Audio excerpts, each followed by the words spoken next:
champions, my friend. Je vous le dis maintenant, je perds pas de temps. On sera champion. Voilà, je célèbre. Comme ça, vous direz pas, ouais, il parle que maintenant. Quand on était premier, je fanfaronnais. On est troisième, je fanfaronne toujours. Aujourd'hui, le Barça revient à un petit point de l'Atlético et à 2 petits points du Real. Zerma, ça pensait, ça nous avait mis dans le rétro. MDR. Salam alaikum la famille. J'espère que vous allez tous bien, que vous avez passé une bonne soirée devant ce petit catin, devant cette petite catin de Séville. Belle victoire. Victoire à l'extérieur. La routine. Sur les 7 derniers matchs, le Barça, c'est 5 victoires, 2 matchs nuls. On est très bon à l'extérieur. On revient au championnat. On revient dans la course au titre. Le Real qui pensait nous avoir mis une petite tempête. Laissez-moi rire. Fallait pas faire de faux pas. Le Real n'a pas su tenir compte des erreurs, des échecs qu'on a fait. Tant mieux. Qu'est-ce que vous voulez que je vous dise ? C'était un match qu'il fallait absolument gagner aujourd'hui. Hansi Flick, il est parti sur la petite compo habituelle. 2-3 petits changements. Toujours Chesney au goal. Koundé Baldé à droite et à gauche. En défense, on est parti sur un Inigo Araujo. Ça va faire parler, on y reviendra. Au milieu de terrain, De Jong, Gavi, Pedri et en attaque, le classique, la rafale. Bon, au milieu de terrain, on a Gavi qui est sorti à la mi-temps pour laisser place à Fermin. Coaching gagnant, Fermin qui marque. Gavi, parlons français. Je pense qu'il va falloir l'utiliser autrement. Il va falloir arrêter de l'utiliser en 10. Il est capable d'être bon en 10. Il est capable d'être utile en 10. Mais je pense que se priver de Gavi plus bas sur le terrain, c'est bête, tout simplement. Et ça se ressent dans les performances. Mais il faut parler de l'absence de Koubarsi en tant que titulaire aujourd'hui, qui s'est énormément ressenti. Et je sais que beaucoup d'entre vous critiquent Araujo sur les derniers matchs. Il ne sait pas s'aligner, il n'est pas bon, on aurait dû le vendre. Moi, je vois beaucoup de critiques envers Araujo. Et j'ai envie de vous dire, les gars, vous en avez pas marre d'être ingrats pour tous ceux qui tiennent ce genre de discours. Je suis pas en train de vous dire que parce qu'un joueur a été bon à une période, faut jamais le critiquer. C'est pas du tout ce que je vous dis. Mais au bout d'un moment, il faut savoir tenir compte des contextes. On a un joueur qui revient de blessure, qui doit trouver un équilibre avec une charnière en sachant qu'il a joué des matchs avec Eric Garcia, avec Koubarsi, avec Inigo Martinez, qui doit s'adapter à un tout nouveau système. Et pas n'importe lequel. Un système qui met directement en évidence toutes les failles d'un défenseur central. Le piège du hors-jeu. T'as pas le droit à l'erreur. Une seule erreur et on s'en rappellera pendant tout le match. Et c'est littéralement ce qui se passe sur tous les matchs. À un moment, il faut se rendre compte que tous les défenseurs n'ont pas le même profil. Ronald Araujo est très différent d'un Jules Koundé en tant que défenseur central par exemple, mais surtout d'un Eric Garcia, d'un Inigo Martinez et d'un Koubarsi. C'est des joueurs beaucoup moins physiques, beaucoup moins athlétiques, beaucoup plus intelligents dans leur jeu, sur le positionnement, sur l'anticipation, avec un jeu au pied bien meilleur. Très bien, dans le système d'Hansi Flick, on sait à quel point les défenseurs centraux sont importants. C'est les premières rampes de lancement. On l'a vu avec Inigo Martinez et Koubarsi tout au long de la saison.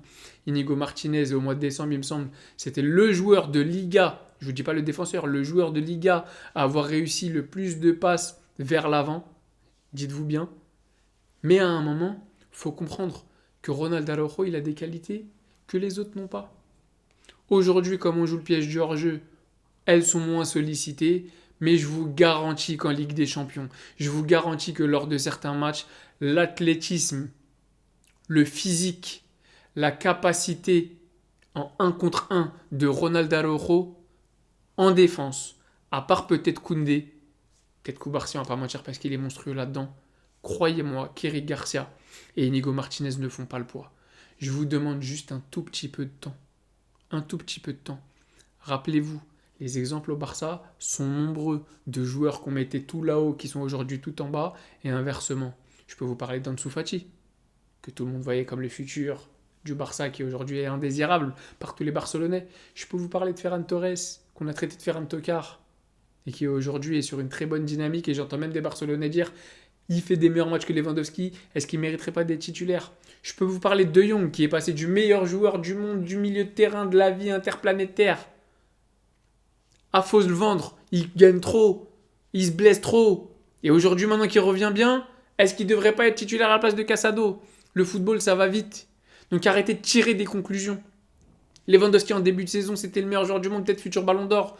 Aujourd'hui, il passe à côté de quelques matchs, bah, il est cramé, il faut le vendre en Arabie Saoudite, il faut apprendre à parler arabe. Méfiez-vous les gars, méfiez-vous. C'est très très important. Aujourd'hui, on fait un match, Ronald Araujo sort sur blessure, et je vois des gens se réjouir de la blessure d'un joueur de leur propre club. Ça me dégoûte. Je vous parle sérieux, vous me dégoûtez, tous ceux qui se réjouissent de ça. Vous avez aucune dignité, aucun honneur. Vous pensez que le foot, c'est le centre du monde. Décompressez un petit peu, pétez un coup. On parle de la santé d'un humain. Il s'est blessé, je lui souhaite vraiment le meilleur rétablissement. Et moi, je reste persuadé qu'Araujo, avec un petit peu de discipline, un petit peu de temps, pour s'adapter, pour comprendre le système, vous allez retourner vos vestes. Croyez-moi, vous allez retourner vos vestes. Comme d'habitude, j'ai envie de vous dire. En tout cas, arrêtez de dénigrer nos joueurs en public. Aujourd'hui, on a une belle victoire. D'ailleurs, avec un but qui aurait été accordé, qui n'aurait pas dû être accordé. Je mets des guillemets, je mets des parenthèses, je dis peut-être, j'en sais rien, mais d'après Archivovar, le but n'aurait pas dû être accordé parce que l'attaquant sévillan était en position de hors-jeu. À voir si c'était vrai. Aujourd'hui, énormément de litiges arbitrales. Penalty de Koundé ou pas penalty de Koundé, carton rouge sur Fermin ou pas, hors-jeu sur le but ou pas, penalty sur Chesney ou pas. Moi, je vais vous dire clairement ce que j'en pense. Sur l'action de Chesney, il touche le ballon, il n'y a pas penalty. Koundé, oui, il y a contact. Je ne vais pas vous faire genre il n'y a pas contact. Oui, il y a contact, il n'y a jamais penalty. Le contact est ultra léger, l'attaquant exagère tellement, c'est jamais Koundé qui le déséquilibre dans la surface avec son bras. Pour moi, il n'y a pas penalty. Fermin Lopez, il est venu avec un geste pas maîtrisé. C'est totalement mérité comme carton rouge. On peut trouver ça dur, bien sûr, parce que le contact, au final, on sent que Fermin, il maîtrise pas son geste, il arrive beaucoup trop vite, mais il fait pas réellement de dégâts. La semelle, elle n'est pas en avant sur le mollet ou quoi que ce soit, mais ça reste un geste pas maîtrisé. Le carton rouge est mérité. Et en fin de compte, aujourd'hui, à part peut-être le hors-jeu, je vois pas grand-chose à redire, si ce n'est les cartons jaunes pas distribués, mais bon, en Liga, on a l'habitude. Aujourd'hui, tous nos joueurs se font masser. Araujo qui sort sur blessure. Pedri a deux doigts de se déboîter l'épaule. Lewandowski qui se fait hagar. Bref, un jour comme d'hab en Liga. L'essentiel de ce qu'il faut retenir aujourd'hui, c'est la victoire. C'est les 3 points. C'est comme ça qu'on va revenir au championnat. Petit à petit, le Real a fait des erreurs. Petit à petit, le Barça a rattrapé ses erreurs. Et aujourd'hui, on est seulement à 2 petits points, les gars. Je ne sais pas si vous vous rendez compte. Nous qui avions pendant un moment 9 points d'avance sur le Real, qui étions passés ensuite à 7 points de retard sur le Real, même 10 à une période. Aujourd'hui, seuls 2 petits points nous séparent en sachant qu'il reste un Classico à jouer à domicile. Un petit point de l'Atlético. Comme le foot va vite, comme le foot est beau, comme le foot c'est tellement le meilleur des sports en fait. Je sais pas quoi vous dire de plus que le foot c'est le meilleur des sports. Je reste persuadé qu'on sera champion. Et vous savez pourquoi? Parce que tant que Pedri sera vivant, tant que Pedri sera en bonne santé, comment vous voulez que je n'y crois pas? Vous voyez son match aujourd'hui? Punaise, j'ai l'impression que tous les week-ends, tous les matchs, je viens derrière ce micro pour vous dire les gars, mais Pedri c'est un magicien, mais Pedri, c'est pas possible d'être aussi fort, d'être aussi régulier, d'être aussi constant à ce niveau-là. Parce qu'on a parlé de Lamine Yamal, on parle de Rafinha bien évidemment, parce qu'il stat aujourd'hui Pedri encore une fois, c'est une passe décisive. Vous avez vu, on va pas tarder à parler de la spéciale Pedri, cette petite passe fouettée, juste au-dessus de la tête du défenseur, pile entre le point de pénalty et le gardien, là où l'attaquant doit être pour mettre sa tête et marquer ce petit but. Il l'a fait à de nombreuses reprises cette saison. Et franchement, si seulement il n'y avait que la spéciale, mais il est magistral. En fait, vous pouvez mettre n'importe qui à côté de lui. Donnez-lui Casado, donnez-lui Gavi, donnez-lui De Jong. Vous avez vu De Jong, le niveau qu'il a retrouvé sur les derniers matchs? Mais en fait, c'est juste de jouer avec Pedri. J'ai compris. Je crois que Casado, il n'est pas si fort que ça, en fait. Je crois que c'est juste Pedri qui l'a bonifié comme pas possible. Non, j'enlèverai un Casado, bien évidemment, je rigole. Mais le niveau de régularité dont Pedri fait preuve, je vais dire quelque chose de très fort. Rares sont les joueurs à avoir atteint un tel niveau de constance dans l'excellence dans le football. Le dernier qui me vient en tête, c'est Lionel Messi. Voilà. je vous le dis, c'est Lionel Messi.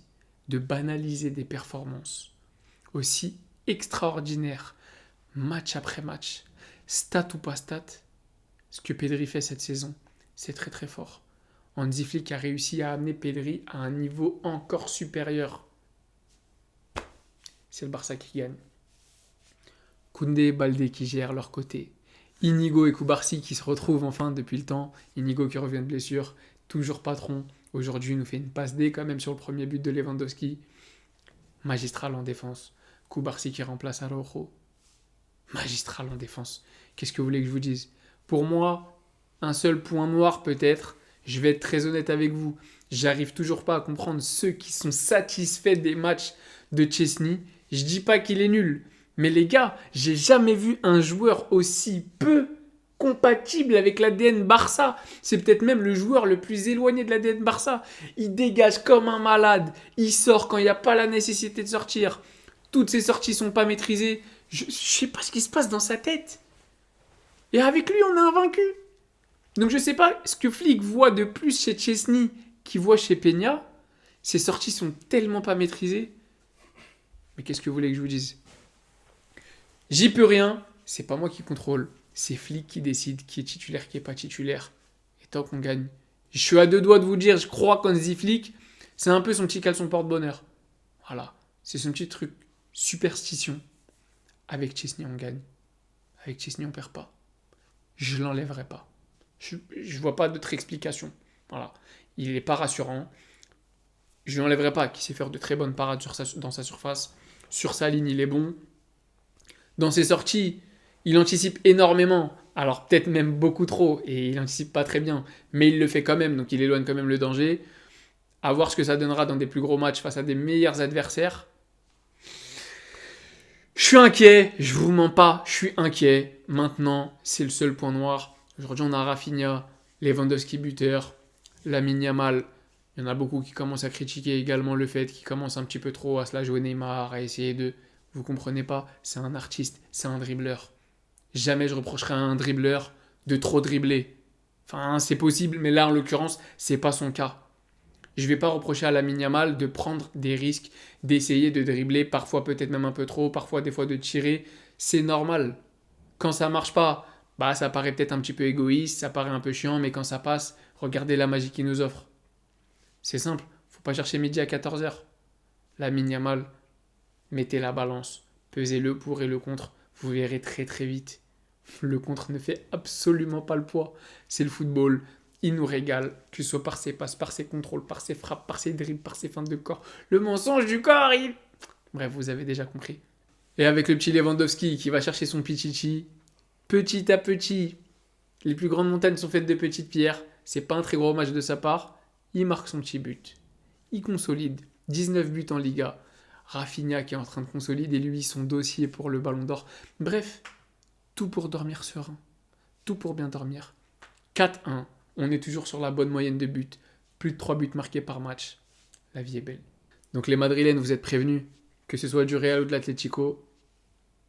Winter is not coming. We are coming. On arrive. Pour le titre, on sera champion. Je vous le répète une dernière fois. Les gars, j'espère que vous avez aimé ce petit débrief. J'espère que vous avez aimé ce petit match. Faites attention à vous.